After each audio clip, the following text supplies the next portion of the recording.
Fox News alert, we kind of have a deal. Officials say U.S. and Iranian negotiators have agreed to a 60-day memorandum of understanding. The agreement would crack open the strait, launch a new wave of negotiations over the enemy's uranium, and extend the ceasefire for another 60 days. But it's waiting on one thing, the president's sign-off. He's told negotiators that he's going to think about it, and he might be waiting for the Arabs to sign on too. Over the weekend, officials say the deal would be broken up into two parts. This is the first stage.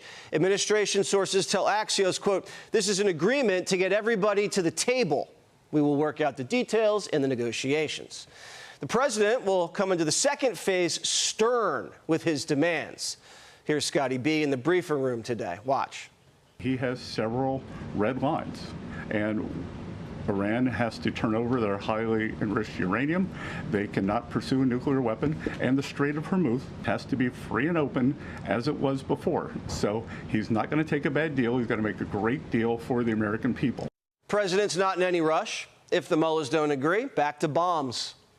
Is there a line that they would cross for you to go on the offensive again militarily? Well, a deal that wasn't going to be good for us is the line, ultimately, because, you know, I'm playing it out, and we're going to see, and that's what I do. I negotiate. They negotiate. They're very good negotiators. They're crafty.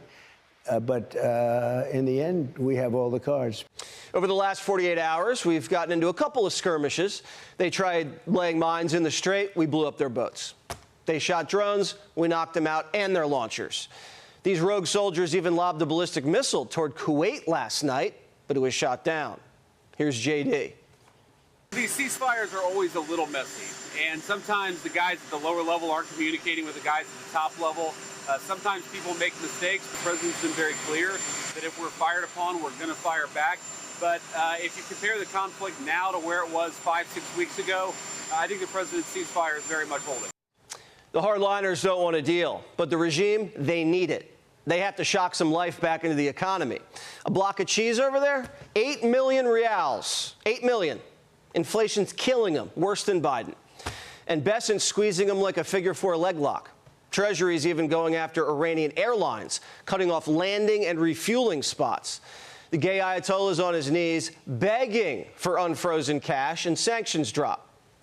No dust. No deal. U.S. officials say this, quote, "The more the Iranians are willing to give, the more they will get." And Besson says a deal's the only way they can end the downward spiral.